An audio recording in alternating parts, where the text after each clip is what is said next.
Cet après-midi, en ce 8 mai, je vous raconte une ville où, durant la Seconde Guerre mondiale, le gouvernement de l'État français du maréchal Pétain s'est installé durant 4 longues années.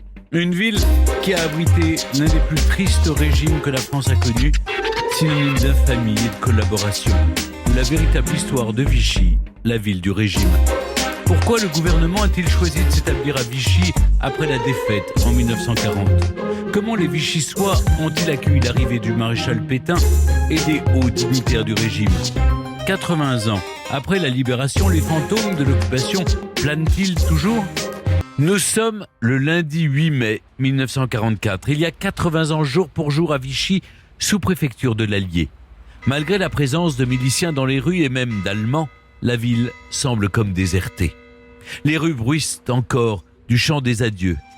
Bien sûr, l'appareil d'État est toujours là avec son cortège de hauts fonctionnaires et leur caravane de bureaucrates. Mais le cœur du gouvernement que la ville abritait depuis près de 4 longues années s'en est allé avec le maréchal. Escorté d'une vingtaine de voitures et autant de motards, Pétain vient de quitter Vichy pour quelques jours, dit-il. Mais est-ce bien certain ? La veille, avant son départ pour le château de Voisin, près de Rambouillet, la traditionnelle levée des couleurs du dimanche a été grandiose, soulevant des acclamations interminables pour saluer le chef de l'État, le grand soldat, comme disent les actualités. L'annonce du départ du maréchal s'est répandue comme une traînée de poudre, et la foule est plus nombreuse que d'habitude.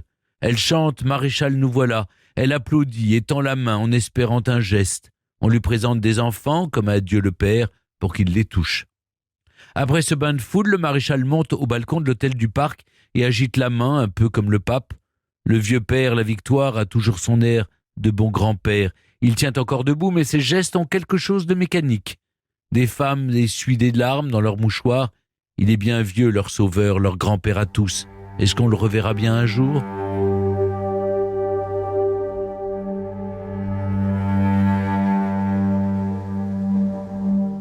En ce printemps 1944, le vent tourne. On peut même dire qu'il souffle en tempête depuis les côtes de la Manche. Le débarquement, la libération se profilent à l'horizon. Les jours de l'État français sont comptés. Personne ne peut l'ignorer. Mais qu'est-ce que cela signifie pour les Vichysois ? Ces Français pas tout à fait comme les autres à l'époque. Depuis 4 ans donc, à Vichy, on s'amuse plus que partout ailleurs en France et même en Europe. On a vu se produire les chanteurs les plus populaires, on a participé à des bals, des courses, des concerts, on a côtoyé les hommes les plus puissants du pays et les grands restaurants ont toujours été bien fournis, malgré les restrictions. Tout cela, c'est grâce au maréchal, pensent les Vichysois, le maréchal qui veut le meilleur pour la France. Il n'a jamais cessé d'être proche d'eux, toujours un mot gentil, toujours à distribuer son portrait pour qu'il figure en bonne place dans chaque foyer. Et même des stylos, des assiettes, des marque-pages. Les plus chanceux ont même eu un buste. En ce 8 mai, les rues sont encore parées d'affiches immenses, depuis lesquelles le maréchal les regarde de ses yeux bleus et bienveillants. Mais tout cela est évidemment une façade qui cache bien des choses. Mais remontons un peu plus haut dans le temps.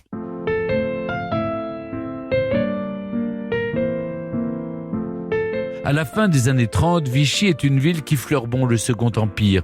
Napoléon III en a fait une ville de fête avec des hôtels et des palaces, de nombreux parcs, un magnifique palais des congrès et un splendide hall des sources art déco vers lequel convergent 5 des sources de la ville.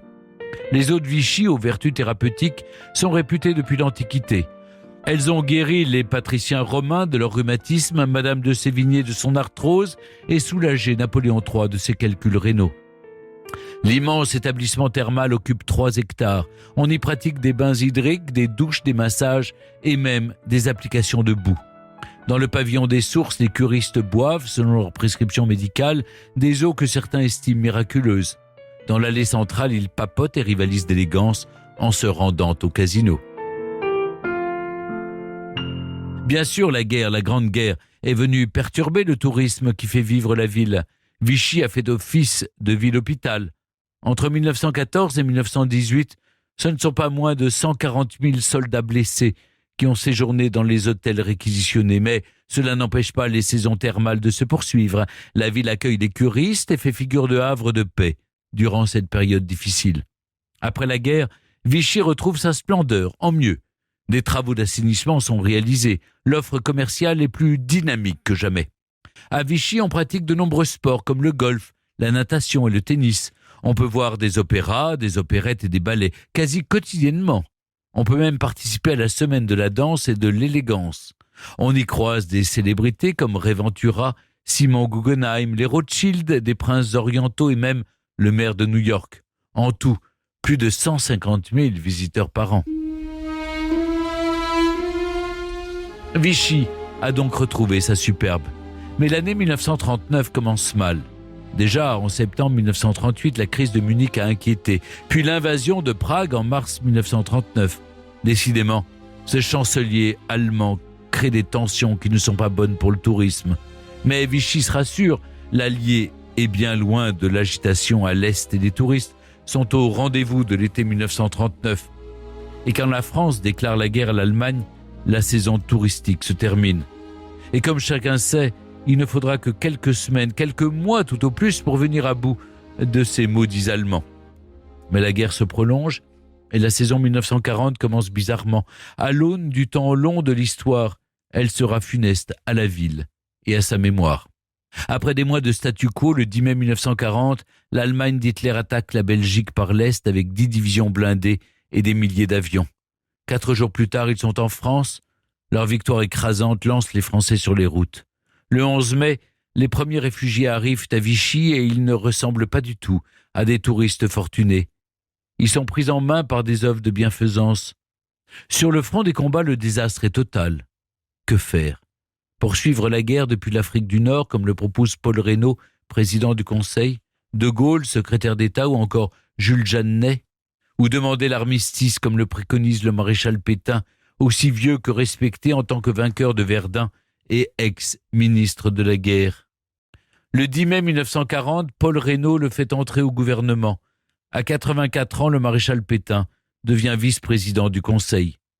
Le 10 juin, l'armée allemande est aux portes de Paris. Le gouvernement de Paul Reynaud fuit la capitale et se replie à Tours dans un premier temps. Mais la Touraine ne convient pas, alors on prend la direction de Bordeaux. Le 16 juin, Paul Reynaud démissionne brusquement et laisse le pouvoir à Pétain. L'ambitieux vieillard fait alors dans une allocution restée célèbre le don de sa personne à la France.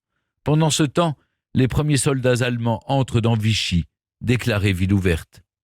L'armistice est signé dans la nuit du 22 au 23 juin 1940. Paris se trouve en zone occupée, de même que Bordeaux. Il faut donc trouver une ville où installer le siège du gouvernement en zone libre. Le 29 juin, le gouvernement quitte Bordeaux pour s'installer à Clermont-Ferrand. Le maréchal ordonne que le plus grand hôtel de la ville leur soit mis à disposition. Mais où sont les hôtels susceptibles d'accueillir les membres du gouvernement et leurs familles ? Les hôtels de standing, s'entend. Ça ne va pas du tout. Et il y a beaucoup trop d'ouvriers à Clermont-Ferrand, une ville résolument à gauche. Nouveau déménagement, le 4e, si vous me suivez bien.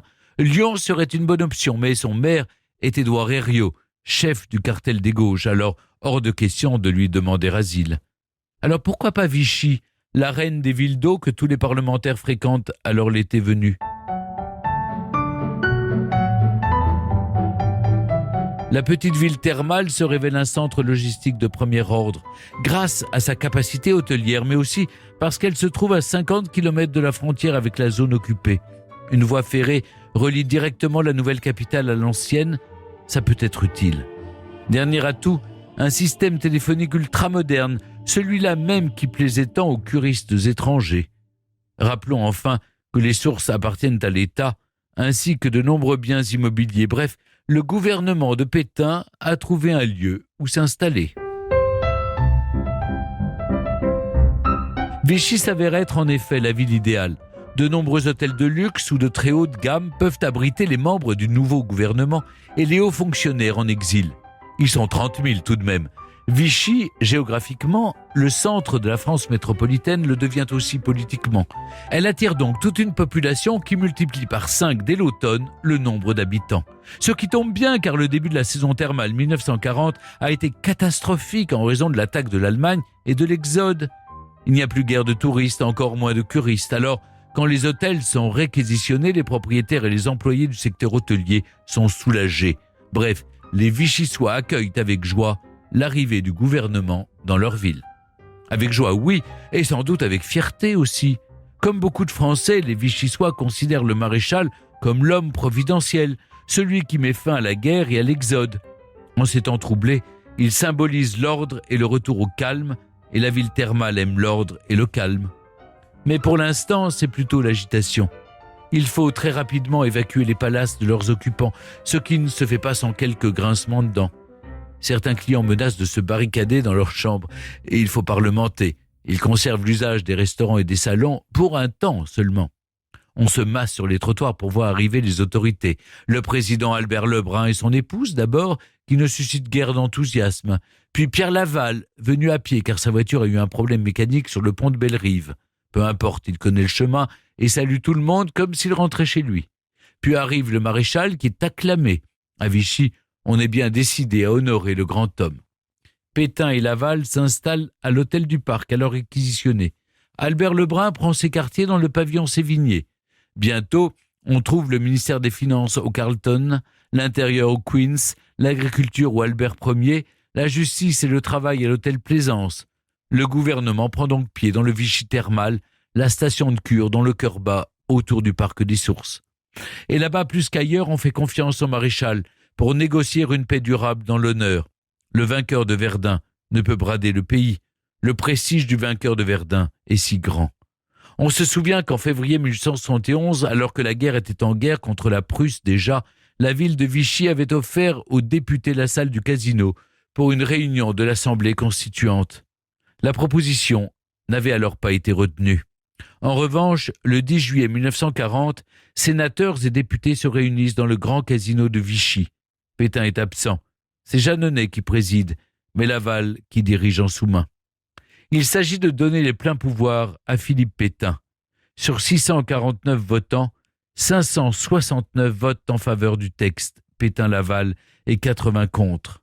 Ces 80-là viennent d'entrer dans l'histoire comme des héros. Mais en sortant du casino, ils vont se faire huer et traiter de traîtres, justement.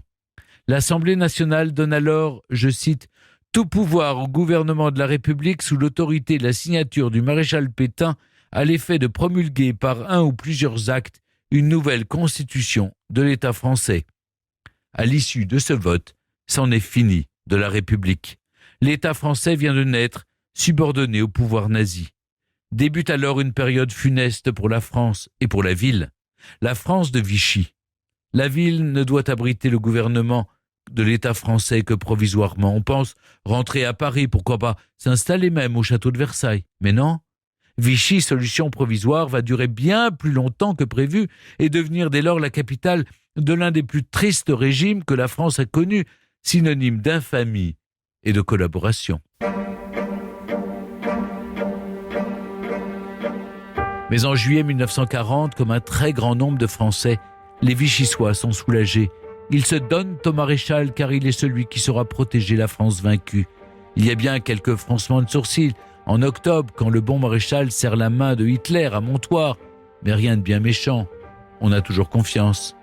Aussitôt, le nouveau gouvernement met en œuvre sa propagande contre le relâchement moral. Après des décennies de gabegie démocratique, il s'agit de mettre le pays sur les rails du redressement.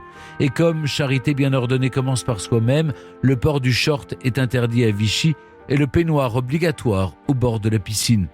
Des mesures purement anecdotiques au regard de ce qui attend les Vichysois, mais qui témoignent d'un certain changement.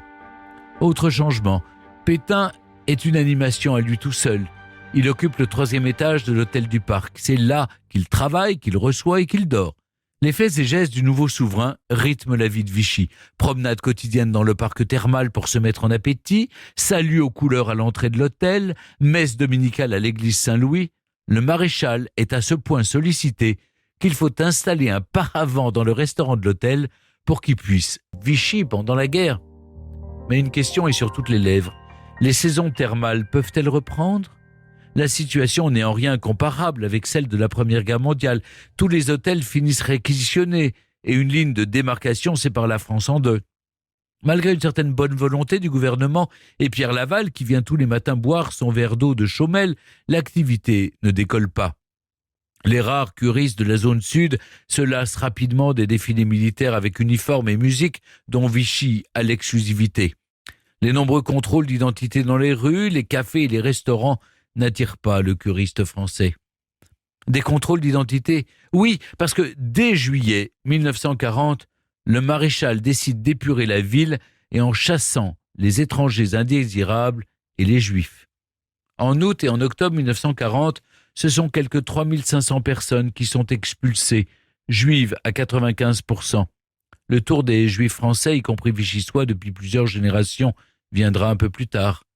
À Vichy, le nombre de juifs passe de quelques milliers en 1940 à 600 en 1943 et une poignée en 1944.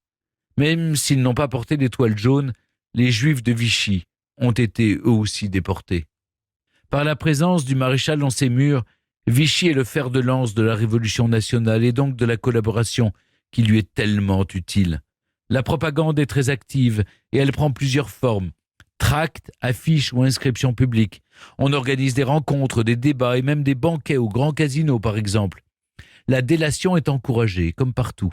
1000 francs pour un juif, plus encore jusqu'à 3000 pour un gaulliste ou un communiste. Mais rien n'est noir ou blanc, même pendant cette période. Ainsi, c'est à Vichy que le pétainiste antisémite Georges Loustonolaco fonde le réseau de résistance baptisé Alliance. Pour lutter contre l'occupant nazi, il recrute au sein de la droite nationaliste et de l'armée.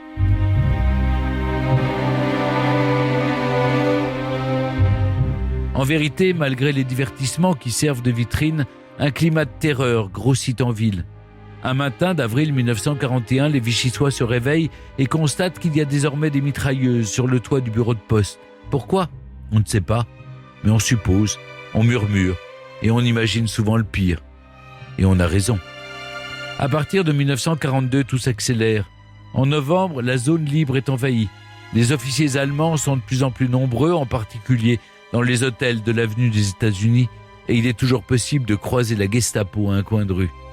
Les hôteliers sont contraints de participer à la traque des individus considérés comme suspects ou dangereux. Ils doivent dénoncer au commissariat toute personne au comportement qui peut leur sembler douteux. À partir de 1943, la milice installe ses bureaux et ses salles de torture rue Nationale et rue Foch. Le château des Brosses devient prison. En mai 1944, Pierre Poinceau et ses sbires de la sous-direction des renseignements généraux s'installent à l'hôtel du Parc Lardy. Ils traquent les juifs, les communistes et les résistants sans relâche et les torturent sans état d'âme avec un acharnement sauvage. Ils opèrent dans les caves du petit casino, jadis lieu de divertissement et de plaisir. Pour les résistants, c'est désormais l'antichambre de la mort, à quelques centaines de mètres de l'appartement du maréchal Pétain. Ils terrorisent la population et se livrent au pillage. Le maréchal semble ne plus contrôler grand-chose.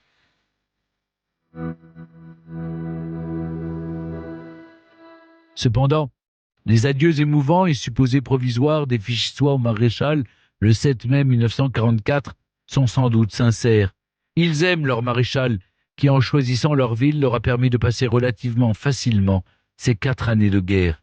Pourtant, partout ailleurs dans le pays, la cote du maréchal a considérablement baissé à cause des arrestations massives de juifs, de femmes et d'enfants compris, des problèmes de ravitaillement, du service de travail obligatoire et de la collaboration qui répugne à bien des Français. Et tous ces mots, oui, sont dus au régime de Vichy.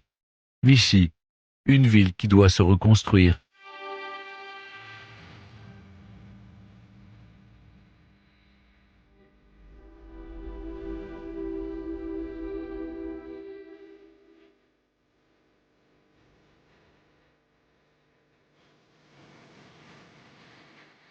Le maréchal, définitivement parti, il a quitté la France après la Libération, avant d'être arrêté, condamné à mort, puis finalement gracié et mis en prison où il mourra en 1951. La guerre finit, comment oublier ? Comment oublier Vichy à Vichy ? Et comment faire pour que ces mots « régime de Vichy » ne s'écrivent pas en lettres de feu dans l'inconscient collectif des Français ? Comment ne pas confondre vichysois, les habitants, et vichistes, les membres et soutiens de ce régime ? Il faut effacer les traces de la présence de l'État français dans la ville. Il faut rouvrir les hôtels, ce qui ne tarde pas après quelques mois de travaux. On fait imprimer des affiches qui disent que Vichy n'est pas le siège d'un gouvernement traître à la patrie, mais la reine des villes d'eau. Il faut décrocher les portraits du maréchal, mais ça, certains vichysois ne peuvent s'y résoudre. Après tout, le maréchal nous a évité le pire, non ? Beaucoup de Français le pensent, et à Vichy plus qu'ailleurs. C'est sans doute pourquoi, dans les années 50, Le musée d'histoire locale, situé dans une annexe du Chastel-Franc, propose une petite exposition sur Pétain. Oh, pas grand-chose, juste quelques objets de propagande qui témoignent de l'attachement d'une partie de la population. Celle-là même qui accrédite la thèse du double jeu du maréchal qui accepterait la collaboration pour rassurer les Allemands tout en se préparant à reprendre le combat à la première occasion.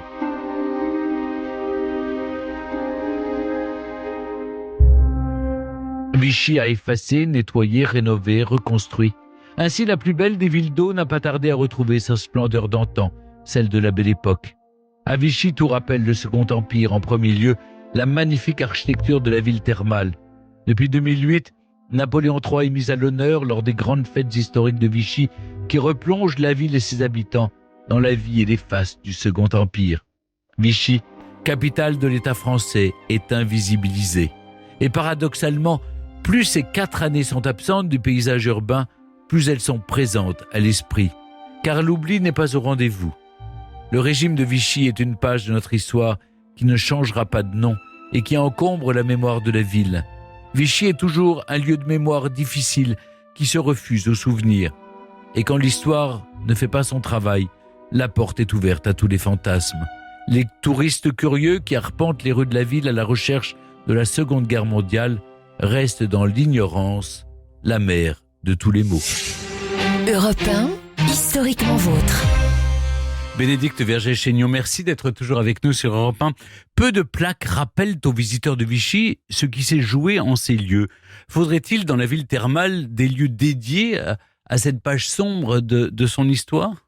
Ces plaques deviennent de plus en plus nombreuses et maintenant il y a des visites guidées thématiques par l'Office de tourisme. Mais c'est vrai que, par exemple, c'est toujours un petit peu compliqué pour accéder, par exemple, à l'Opéra, la salle où a disparu la Troisième République le 10 juillet 1940, et c'est toujours impossible d'accéder à ce qui fut l'appartement du maréchal Pétain à l'hôtel du Parc, qui n'est plus un hôtel mais une résidence privée maintenant. Bénédicte Vergès-Chaigneau, à l'été 1940, après la défaite, le gouvernement choisit de s'installer en zone libre, à Vichy donc, dans l'Allier. Combien de temps le régime entend-il y rester ? Comment Pétain et les hauts dignitaires se projettent-ils dans ces lieux ? Alors, pour le gouvernement qui arrive à Vichy le 30 juin, il est évident que c'est une étape extrêmement provisoire, probablement l'affaire de quelques semaines, en attendant qu'un traité de paix vienne remplacer la convention d'armistice.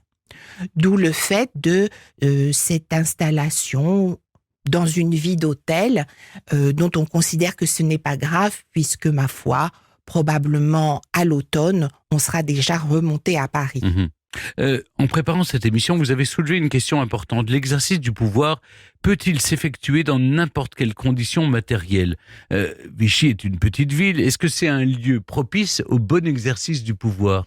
À l'usage, il s'avère que non, parce qu'en fait, la vie d'hôtel, ce n'est pas une vie administrative ou gouvernementale. En matière de confidentialité, par exemple, dans les couloirs, dans les chambres, on entend tout ce qui se passe à proximité. La ville étant petite, comme vous l'avez dit Stéphane, tout le monde voit qui est là, qui rencontre qui va où, je dirais, y compris les espions allemands qui sont déjà présents. Et puis, au fond, aussi charmante et élégante que soit la ville, elle ne correspond pas à l'apparat et au prestige qui, au fond, doivent accompagner l'exercice de l'État. Ce n'est pas seulement une formule, au fond, c'est nécessaire. Dès son arrivée à Vichy, Pétain s'installe à l'hôtel du Parc. Y a-t-il une logique dans l'attribution des logements aux dignitaires du régime ? Les plus proches collaborateurs sont-ils logés à proximité directe du maréchal Pétain ?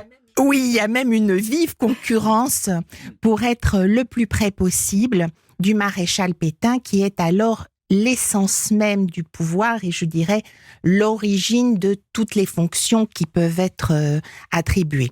Donc, être le plus près possible, si possible, donc à l'étage du maréchal Pétain, ou alors à l'étage le plus proche au-dessus ou en dessous, être à l'hôtel du Parc, ou alors à la rigueur au Majestic, qui est jumelé avec l'hôtel du Parc. Ce sont 2 des 6 palaces de la ville de Vichy. Donc, il y a une concurrence féroce entre les éminences, entre les services, entre les personnalités.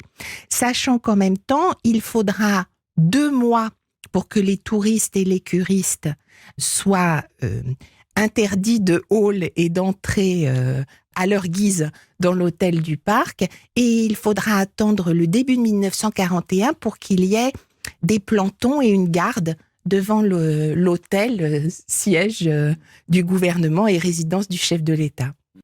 À quelle fréquence et à quelle occasion le maréchal Pétain a-t-il quitté Vichy durant ces années ? Alors, il a fait entre 40 et 42 un certain nombre de courts voyages dans la zone libre, se rendant à Lyon, à Marseille, à Montauban, voilà.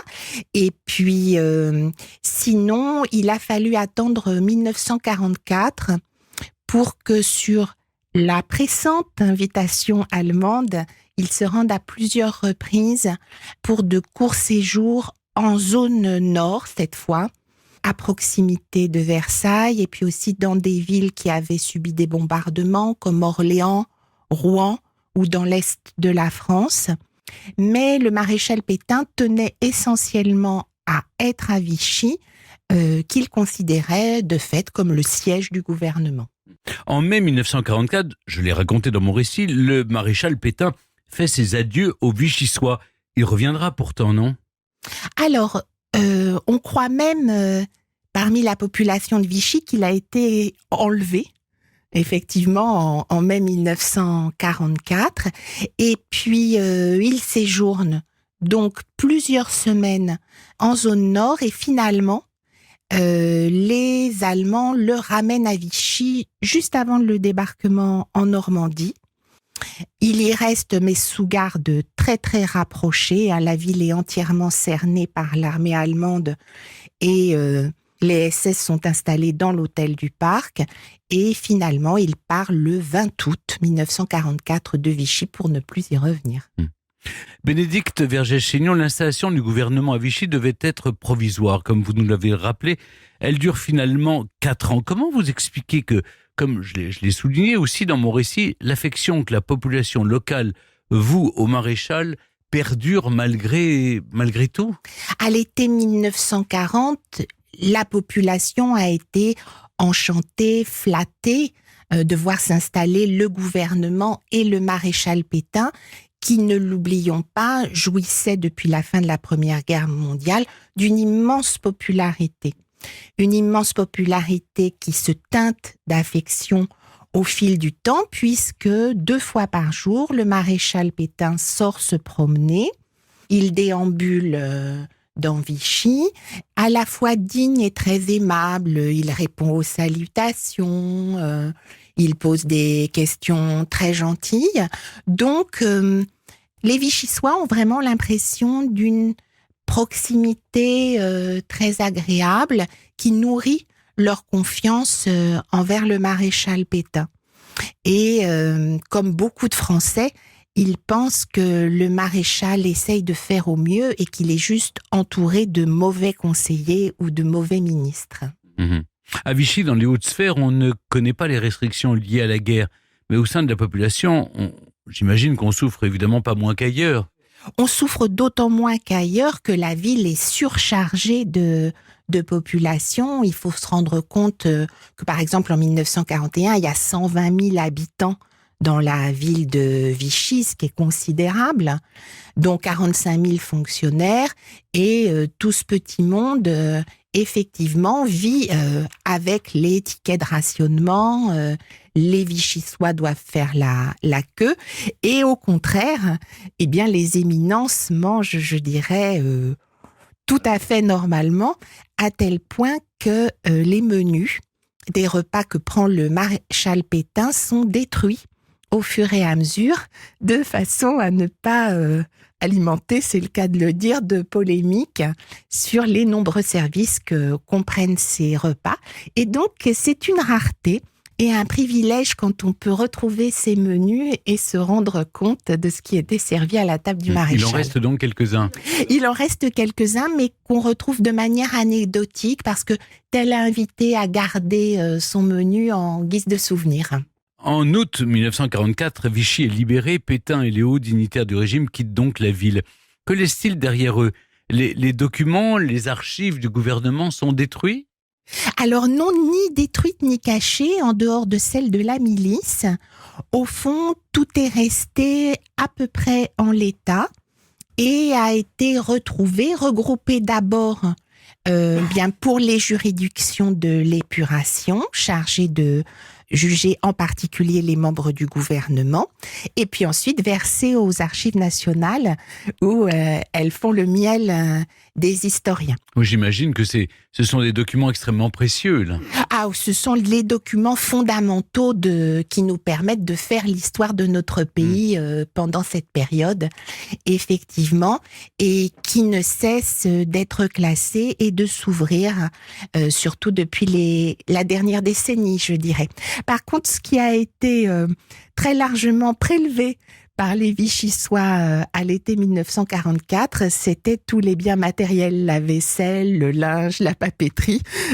Tout ça en temps de pénurie était très précieux. Et donc, je pense que tous ces objets ont plutôt eu ou ont encore des propriétaires privés plutôt que d'être dans des collections publiques. Vous voulez dire qu'ils se sont servis à l'hôtel du Parc ? Et dans tous les hôtels ministères, voilà. À Vichy, Pétain donc logeait à l'hôtel du Parc. Ces appartements sont aujourd'hui la propriété de l'ADMP, l'Association pour la défense de la mémoire du maréchal Pétain. Les historiens y ont-ils accès ? Alors non, on n'est admis que sur invitation, il faut montrer patte blanche.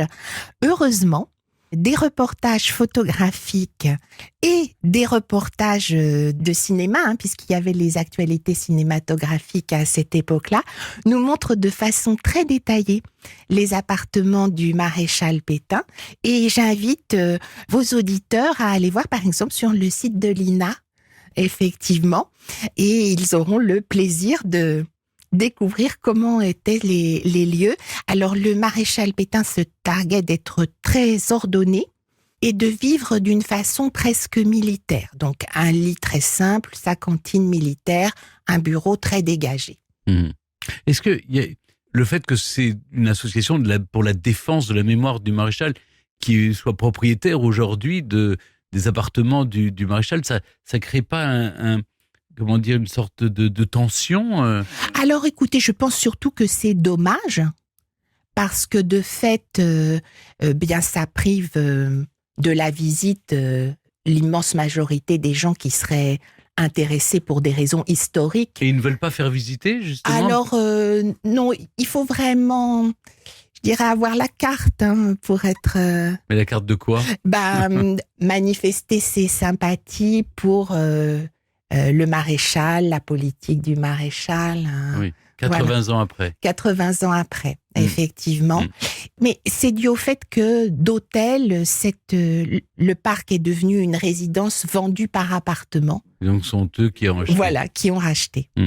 Bénédicte Vergès-Chaignon, on a parlé de la ville associée au régime de Vichy et des conditions matérielles dans lesquelles le pouvoir s'est exercé. Un mot pour finir sur la figure qui a incarné ce régime, celle du maréchal Pétain, justement, sorte d'homme providentiel qui, dans les faits, n'avait qu'une maigre expérience gouvernementale. Il avait une très petite expérience gouvernementale de un peu moins d'1 an. Et effectivement, il a été désigné pour écrire une constitution sans savoir, par exemple, que c'est un objet très technique. Et au fond, il n'a jamais dépassé le stade des principes. Il croyait qu'on pouvait appliquer la constitution d'un état-major militaire au fonctionnement du gouvernement et de l'administration. Or, ce n'est pas le cas. Merci beaucoup, Bénédicte Vergès-Chaignon, de nous avoir accompagnés cet après-midi dans Historiquement Vôtre pour retracer la véritable histoire de Vichy, la ville du régime. Et je rappelle évidemment votre biographie, celle du maréchal Pétain, que vous avez publiée chez Perrin. Merci beaucoup.